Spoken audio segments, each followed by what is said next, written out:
Now we know that in the start we're trying to create horizontal forces, and that's why we take this forward lean, so that as we strike the ground, we're coming from the knee forward and we're pushing back under the hip to push us forward. Now that means when we have our recovery of the rear leg from the blocks, we want to try and make sure it stays low to the ground so that it's ahead of the body and can step backwards. If we lift the leg up too much, we know it's going to create vertical forces when it strikes the ground. But the question is always, how low should that foot be in that heel recovery?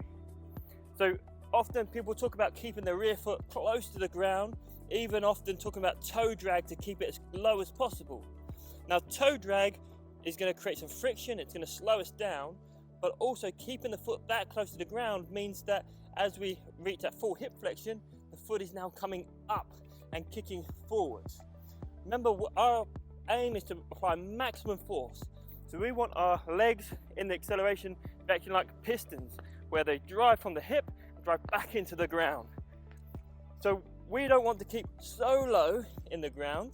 We want to have the hip firing to bring the thigh forward to the front. That puts our toe in this upright position, ready to strike back under our hip.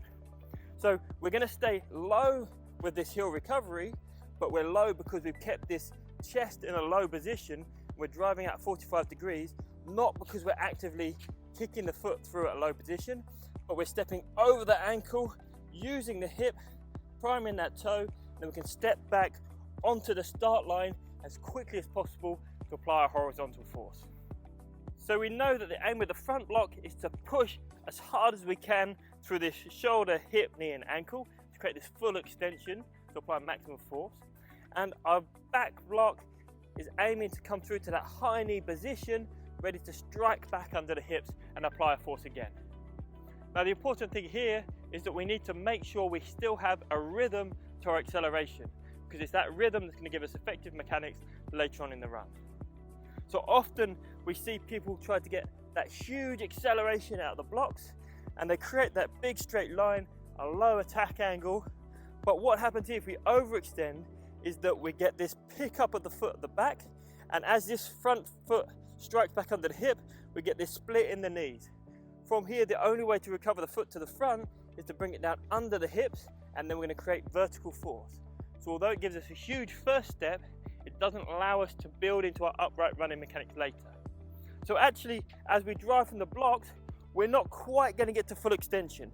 It's going to be 95% of the way there, and then we need to have this equal and opposite reaction. As we drive this front foot into the ground, we should pull this back foot off the ground to create that switch and acceleration. So an excellent way to learn this timing of the attack and the driving knee is to use skipping drills for speed.